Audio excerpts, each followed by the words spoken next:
This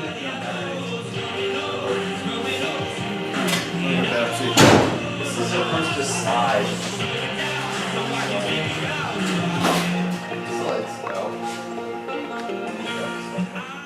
With James Ballenger from Ballenger Motorsports. James, tell us about how you got started in motorsports.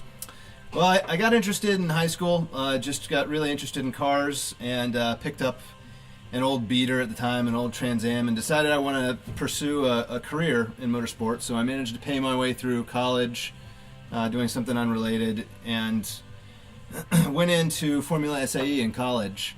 And in Formula SAE we were building little open wheel race cars basically on the side. So you're trying to do your full-time school and trying to build a race car at the same time, which was a little bit taxing, but it was a lot of fun. It was a great experience.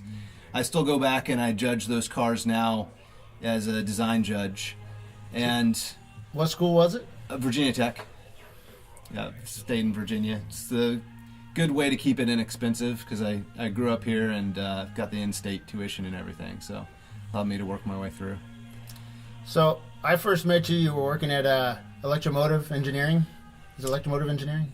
Or yeah, something so like that?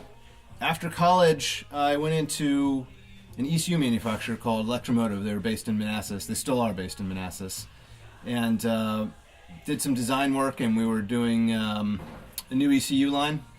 Came out with that, and myself and another engineer left that company and founded another company called Powertrain Control Solutions. And we did automatic transmission control systems. And that's really the bulk of what I've done since college, has been mechatronic work and electronic custom engineering. Did that for a few years, and then started my own company. And since then we've been doing custom electronics design, a lot of sensors, a lot of logging equipment, wire harnesses, and a lot of interconnect parts. Basically, when I started that business, those parts were really hard to come by. You had to order 100,000 pieces from companies like Sumitomo.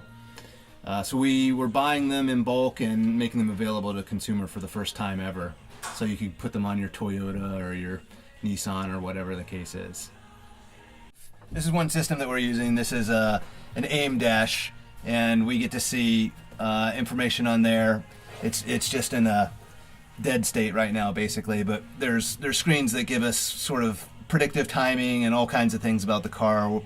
And usually we use a screen like this for the drivers, and it comes on with a dummy warning that basically replaces the whole gauge cluster, so you don't have to watch the gauges anymore. That's the big thing, because we found that a few drivers out there don't actually watch the gauges.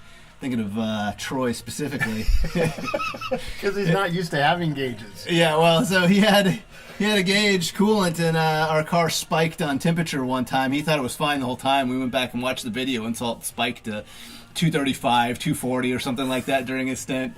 So now we have this that has dummy warnings that comes on and tells you, hey driver, you need to do something about this. You know, it'll say temperature too high, pit now, call, etc., that kind of thing. So does this kind of stuff, does that help you save money? It does. They're expensive. These dashes are actually very expensive, and a lot of people balk at the cost initially. But what we are able to do is save the parts.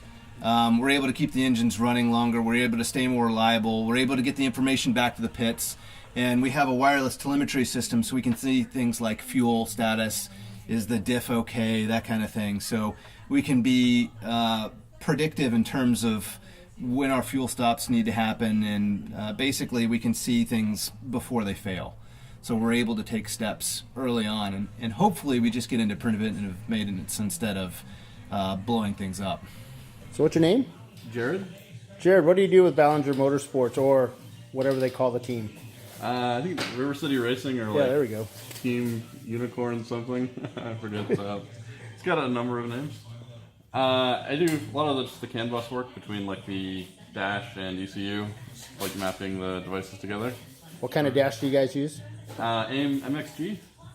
And that integrates with the ECU and all the other stuff? Yeah, the EMU Black ECU. We have a Smarty Cam that it sends data to also, and Race Capture Pro that uses real-time telemetry that you can watch on, I think it's podium.live. So James, what got you into ChumpCar?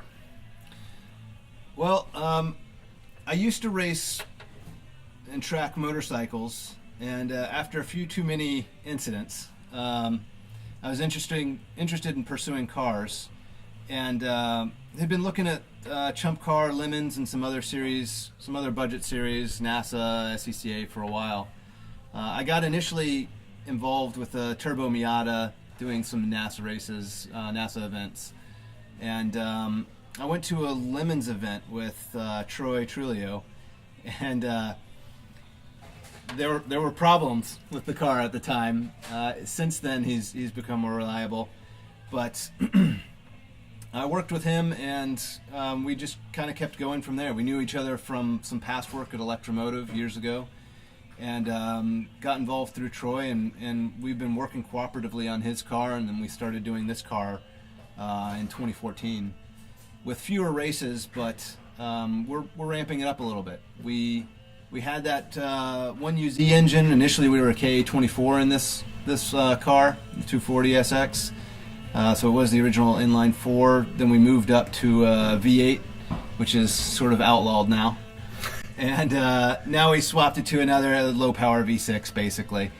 And now that we've got the formula down, we're pretty happy with the series and the direction that ChumpCar has been going in the last year or so. So we're pretty excited about that, and we've decided to really dive in for 2018 and do a lot more races. So James, Atlanta Motorsports Park a couple of weeks ago for the championship. You guys went out for the practice day and you had some bad luck. Tell us about that. Yeah, so we had just gotten a new engine in this car, and we were working for weeks up to that point, getting every little detail dialed in, and we hadn't tuned the car. We were tuning at the track, doing it in the parking lot a little bit, and yeah, we were kind of late on everything and didn't have everything completely down. But what got us was a stuck injector. We'd actually had them cleaned, and it was just one of those fluke events that knocked our engine out on the back straight, and that was trouble. We'd already been really pushing ourselves to get to the race in the first place. So when that blew, we had an engine hunt that day. We blew it about 2:45 in the afternoon, and it was a Friday, so we were dealing with Atlanta traffic. We found a few engines. They varied in price and then how quickly we could get to them. So we sent someone out with a truck to go get an engine as quickly as we could get it. And the first place he couldn't get to in time, so we found another place, and we had to ask him to stay open late just so we could even get the engine. So they stayed open to 6:15, and we managed to get an engine.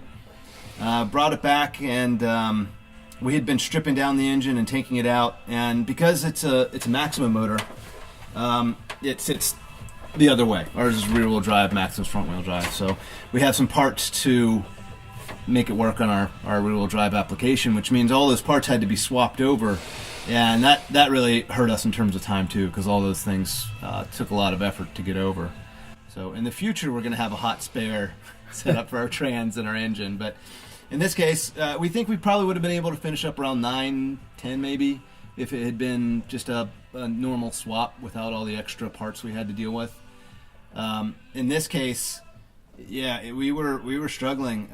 We were up till 4:30 in the morning. Two guys, myself and Morgan on the team. We had one guy who he started making tons of mistakes around 2 a.m. and he couldn't do it anymore. So we had to put him to bed basically. Put him to sleep. Yeah. And a couple other guys around 3 roughly in the morning, and those guys they weren't as sort of mechanically inclined, so they weren't. They were kind of helping us at that point, but right. Their effort wasn't critical, so we sent them to bed too.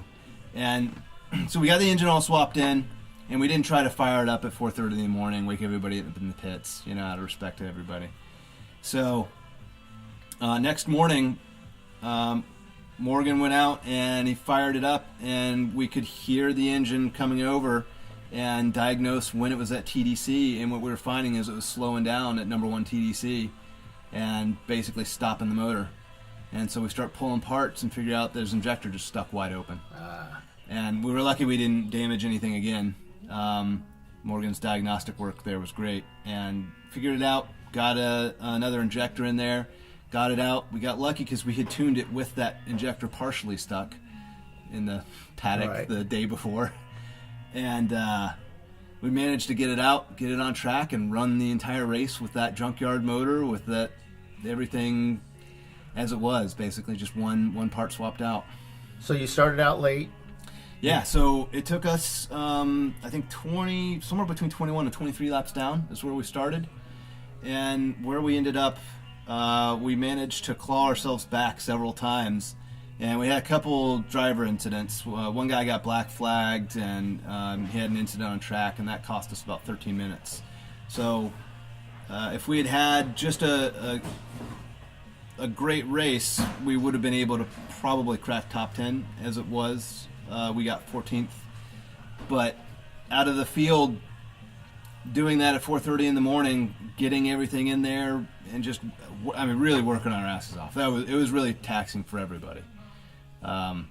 We managed to get back out there and get back to, the top 15. Yeah. So you had some incidences on track. We've seen one where Mike Helm almost T-boned a car. Yeah. He was able to save it. Yeah, that was a miraculous save. He was coming up on the front straight, and this was in the monsoon-like conditions on Saturday. And you can see in our video, we got a Smarty Cam over here that shows out and shows everything. You can see in the video, he came up and he couldn't see the car coming up. It was on the right-hand side against the wall. All of a sudden, it sort of appears in his vision, and he has a car to the left of him. He really has nowhere to go. So he hits it and manages to just swerve over and somehow not hit the car. He goes over to the other side of the track and just barely bumps the guardrail. And he came back in, we assessed the damage, and basically there was none. It was great. Except the seat. Yeah, it may be a little discolored then and now. Buddy. The conditions were insanely bad. Yeah, so in this car we've got this system here, which is just a blower that blows on the windshield. We used to have defrost lines across it. In the cold races, what we find is that you get cracking, so it can be a little problematic.